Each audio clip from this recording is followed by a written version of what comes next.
Missouri man in connection with yesterday's fatal crash in Carthage. And volunteers in Joplin look to keep members of the community warm well ahead of winter. KOAM News at 10 is next. Now at 10, authorities charge a habitual DWI offender in connection with a fatal crash in Carthage. Plus, some students in Southwest Missouri get hands-on training in emergency bus safety. And a lot of voters will soon head to the polls, but not in Jasper County. We'll tell you why. The 4 states' most watched news starts now. Prosecutors charge a habitual DWI offender with involuntary manslaughter for a Carthage crash that killed one person and critically injured another. This is KOAM News. I'm Dow Quick. 22-year-old Mark Mendez Hernandez of Southwest City, Missouri, is in jail on multiple charges. Those include DWI, death of another, and DWI, serious physical injury. In total, prosecutors filed 11 charges against him. Authorities say his driving privileges have been revoked 7 times starting in 2023. The crash happened yesterday afternoon in downtown Carthage. Police spoke with multiple witnesses who say they saw Hernandez driving at a high rate of speed when he failed to stop at a stop sign. Investigators say he T-boned an SUV, forcing it into the path of a pickup truck. The driver of that SUV, 76-year-old Gail Lynn Wade, died at the scene. His passenger, Glenda Ruth Wade, was flown to a hospital in critical condition. The pickup driver suffered less serious injuries. Pineville Elementary students get a lesson on how to safely exit the bus in case of an emergency. Authorities showed the students how to access the front and rear exits as well as the exits on the ceiling. They also stressed that even though they teach how to exit in cases like this, a school bus generally is very safe for students. It makes me feel safe because the school takes a lot of procedures to keep all the kids here safe, and it just makes me feel safe. For another layer of safety, the new school buses are equipped with rear-facing cameras inside as well as front and rear-facing stop-arm cameras. Let's check in with Chief Meteorologist Doug Heddy now for a first look at the weather. It definitely turned out to be a great Wednesday for us today. Plenty of sunshine. Temperatures great as we warmed into lower 70s for highs. Have clear skies out there right now. That's what we're going to see as we go through the overnight hours. Now it's going to be chilly again. Look at this. Temps all the way down. Mid-40s to start, very similar to what we had this morning. We are going to get some mid and upper level clouds increasing late in the day. I think most of us 72 to about 74 for a high, but the clouds are going to increase because we have a storm system. Rain, showers, even a few embedded thunderstorms are going to start to press in, especially after midnight on Thursday night. And then we just go through rounds of showers, some thunderstorms, nothing strong or severe. Here's Friday morning, all the way into Friday afternoon, and then lasting into the weekend. So we're going to break this down for you here in just a bit. Catch in a few. As November nears, a lot of voters in the 4 states are getting ready to head to the polls, but not those living in Jasper County. Election officials want voters to know there is nothing on the ballot anywhere in the county. The Jasper County Clerk says his office will use this time to catch up on voter maintenance. Jasper County does have plans to hold elections in April, August, and November of next year. So this is one of those anomalies that just so happens that nobody wanted to put anything on the ballot because it is a little bit more expensive. If you're the only one that puts something on the ballot, then you have to pay for the entire election, which can be pretty costly. Elections coming up next month. To find out what you need to know, you can just go to our website, KOAMnewsnow.com/elections. Voters in Pittsburgh and Fort Scott had opportunities this evening to meet the candidates before the November 4th election. In Pittsburgh, candidates running for USD 250 School Board and City Council gathered at the Balkan and Block 22 on North Broadway. The PSU Kansas Education Association and Pittsburgh Education Association hosted the meet and greet, giving voters direct access to ask questions about various issues. It was a chance for voters to become more informed before heading to the polls next month. Fort Scott's candidate forum took place a few hours later at the Ellis Fine Arts Center on South Horton Street. That event covered races for USD 234 School Board, Fort Scott Community College Board of Trustees, City Commission, and the Bourbon County Commission. The Fort Scott Area Chamber of Commerce hosted this forum. Residents submitted questions in advance through the Chamber office.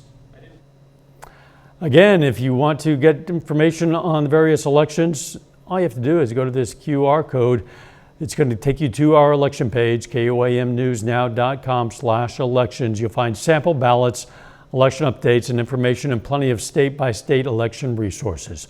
All the information you need before heading to the polls just by pointing your camera at the QR code, the elections page at koamnewsnow.com. The ongoing government shutdown is now in its fourth week. Furloughed federal workers and small business owners are among those growing increasingly concerned. And as Erica Brown reports, hoping for an end to the gridlock on Capitol Hill. On Capitol Hill Wednesday, lawmakers on both sides of the aisle expressed frustration over the ongoing shutdown now in its fourth week. This shutdown needs to end. Right now today, there are 50,000 TSA employees who are going into work and they're not getting paid. There are 14,000 air traffic controllers that are going into work and they're not getting paid. And Republicans have shown zero interest or capacity to reopen the government, enact a spending agreement that meets the needs of the American people, or address the health care crisis that Republicans have created. With no end to the stalemate in sight, Republican lawmakers are proposing a bill that would compensate some essential federal workers like active duty military members, with a vote as soon as Thursday. Lines at food pantries across the country, including food banks in Minnesota and Maryland, have grown longer since the shutdown began, and with states warning the food assistance program known as SNAP could run out of funding come November 1st, the need is expected to grow even more. Small business owners like Barrick Awind of Golden Valley, Minnesota, say they're feeling the impact of the shutdown too. But now, the government shutdown is here, and it's just uncertainty. The shutdown has paused new loans from the Small Business Administration. If that's shut down and they're not doing loans, then that could really hamper the economy. A survey from Goldman Sachs finds 72% of small business owners say keeping the government open is critical to their operations. Erica Brown, CBS News, Capitol Hill.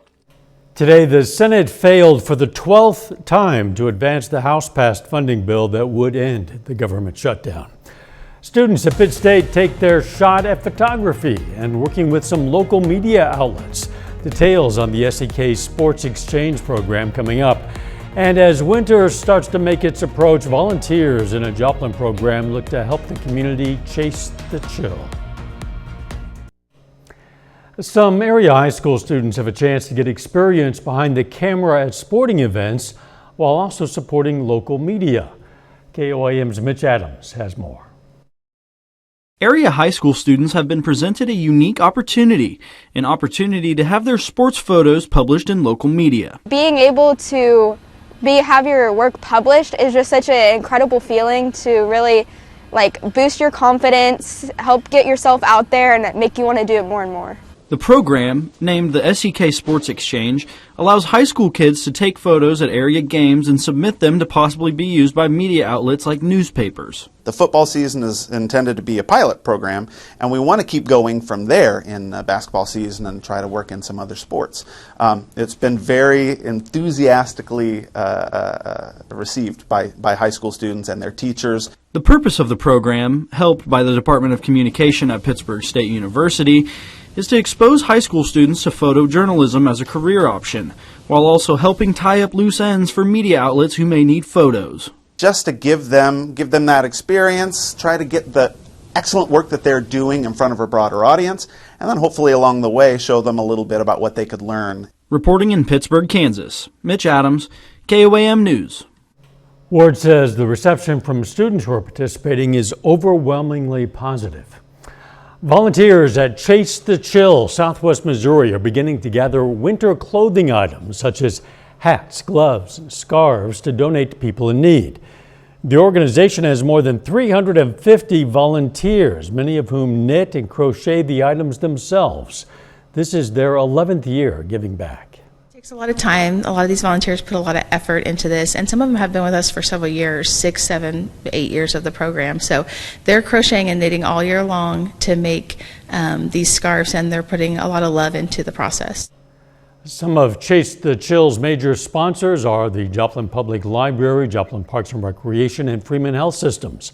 They're accepting items until December 5th before sending them out to the community on December 10th. A 32-year-old Missouri man receives a life-saving kidney transplant from a complete stranger. Tim Heatherly from the St. Louis suburb Cahokia Heights faced kidney failure 4 years ago after a routine doctor visit for back pain revealed chronic kidney disease. Dialysis consumed his life 4 hours a day, 3 days a week. When friends volunteered to donate but were rejected, his mother posted a desperate plea on Facebook.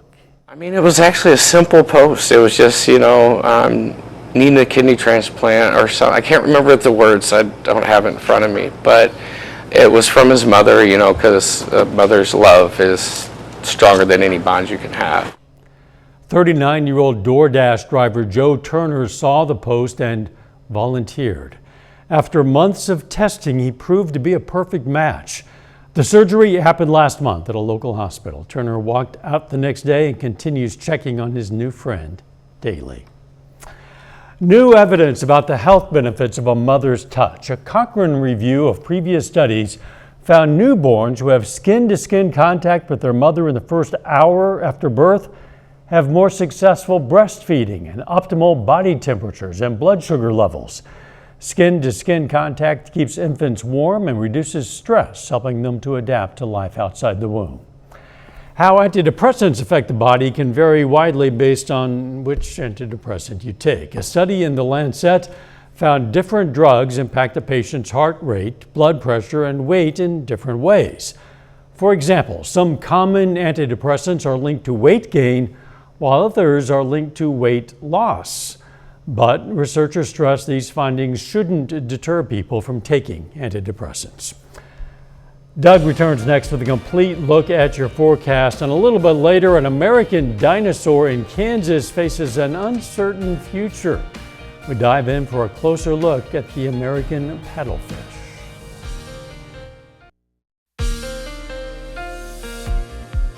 Well, it definitely turned out to be a nice Wednesday for us today. Quite a bit of sunshine, lower 70s during the afternoon. But we do have a storm system brewing.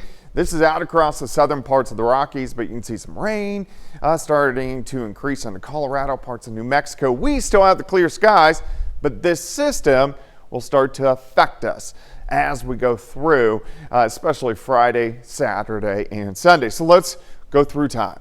All right, so by Thursday morning, kind of 42 to about 45, 46 degrees. So another chilly start to kick off Thursday. Beautiful morning, upper 60s by noon.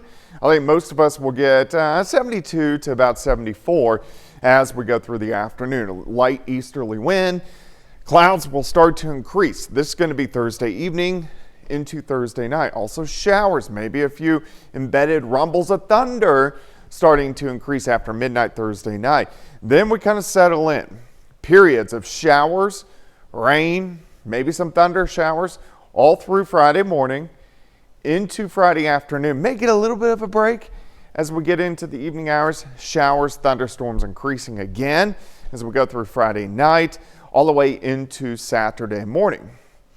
Then another band is going to roll right on through. So this is going to settle in. This is a slow moving storm system. So here's Saturday, bands of showers, maybe some claps of thunder. And then we'll get on the backside of the system Saturday night into Sunday. We're still going to have clouds and rain on Sunday, but it's going to be lighter showers across the region. This system will start to press out as we go into Monday, but another one drops in that could give us a few scattered thunderstorms once again as we get into Monday evening. How much rain could we get? A lot of areas could pick up 2, 3, maybe isolated 4-inch amounts. This is especially going to be in our southern counties. Northern counties, even though the rain's going to be widespread, it will be lighter, but still could pick up 3/4 of an inch to an inch of rain. Day planner on your Thursday, 46 to start, 66 by noon, high temp 73. Let's jump into 4-state Friday night high school football. A lot of games have been moved up to Thursday due to that. On and off showers, maybe some rumbles of thunder, and also our temperatures are going to be sitting into the mid to upper 50s during game time. So what's going on? What's causing this? Well, here's our storm system. It's cut off from the main flow of the jet. Here's our jet stream. You can follow the tight white lines. So there's nothing really to shove this system off toward the east. So the end result is it moves pretty slow. So it's a slow mover moving out of here late Sunday. Here comes that next wave that dives in on Tuesday. And then look at this system wrap up across the eastern third of the country. So this really kind of cools us down through the middle of next week. So really next week we're going to have some fantastic fall-like weather across the region. We just got to get through some rainy days. 73 Thursday, 60 Friday, 62 Saturday, 66 on Sunday. Back to 75 Monday, and then 60s most of next week. Doug, thanks. Still ahead, a diamond celebration in Frontenac. The Raiders softball team capped off its championship with a ring presentation. Ryan has details coming up in sports.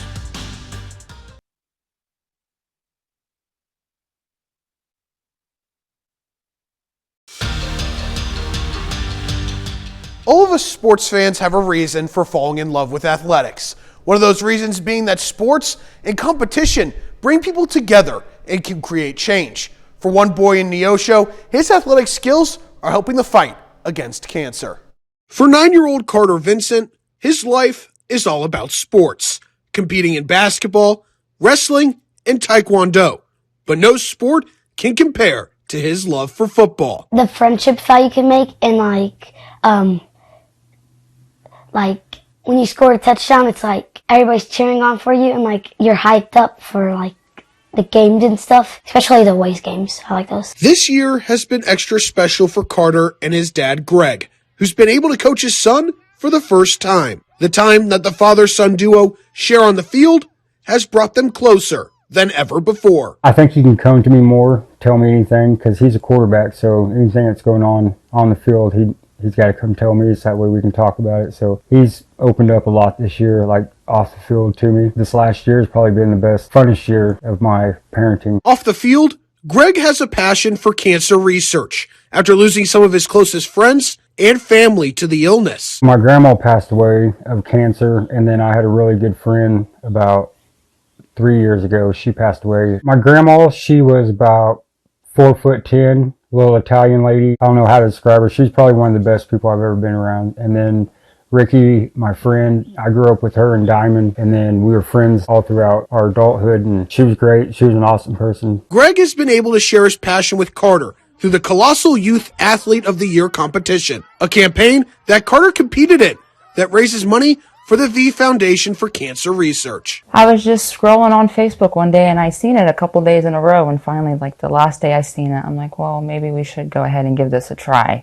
I mean, what's it gonna hurt? I figure there's enough money out there in the world, they can figure out how to cure it. You would think they could. So as much money as they need, I figured we'd just try to give them as much money as we could. The competition is run through public voting, with every dollar donated counting towards a vote. Through friends, family, and the Neosho community, Carter and his parents were able to make a large donation. We did a lot of Facebook, and her work, she took a donation box up there and some people donated. I know it takes a lot of money to not only take care of them, also the research and stuff like that. It's been awesome. It's been once in a lifetime experience. It was nice because I've worked there for a very long time, so I know a lot of the people very well, and to see how they all came together and helped me, helps a good foundation. It was very nice. I really enjoyed that. While Carter fell short of winning the competition, he and his family enjoyed being a part of it and hope that he learned some valuable life lessons. For my son to see that there's people, adults still out there that care about what's going on, I think I've enjoyed that more for him than anything myself. If you're in the right position to give, doesn't matter what it is, do it, because there's people out there that are less fortunate, or there's people out there that there's good causes out there that need more money and more anything. During the 2025 campaign, over $21 million were raised through the competition. Carter says that the experience has been a blast. Wednesday marked a special day for the Frontenac Raiders softball team as they capped off their 2025 championship season by receiving their rings and dropping the title banner. Frontenac made school history this past season, becoming back-to-back champions for the first time in school history. The Raiders' 2025 squad featured 7 seniors, and Wednesday's ceremony brought everyone back together. For head coach Cassie Rooms, she says that this championship stands out among her 5 state titles because of the bond this team shares.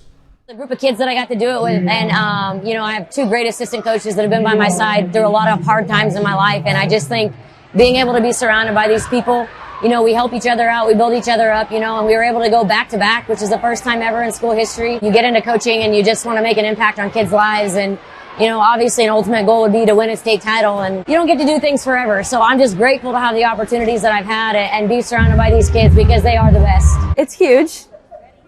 Compared to all other ones, it's huge, and I really like it. It's really special, especially since we're back-to-back, and most of our last season, and so it was really important to get this, and a lot of memories. During the celebration, the team was welcomed and cheered on by a packed gym, full of family, friends, and the Frontenac community. Looking back on their success, the team credits the community for their love and support throughout the season.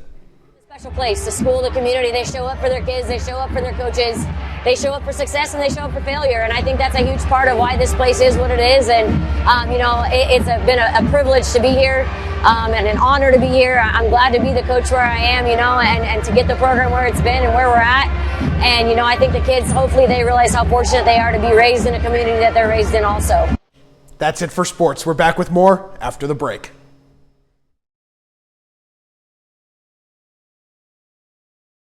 Weeks of 4-State Hero. It's going to be another chilly night for us tonight. Temperatures are going to dip back into low to mid 40s, but 73 tomorrow afternoon looks fantastic.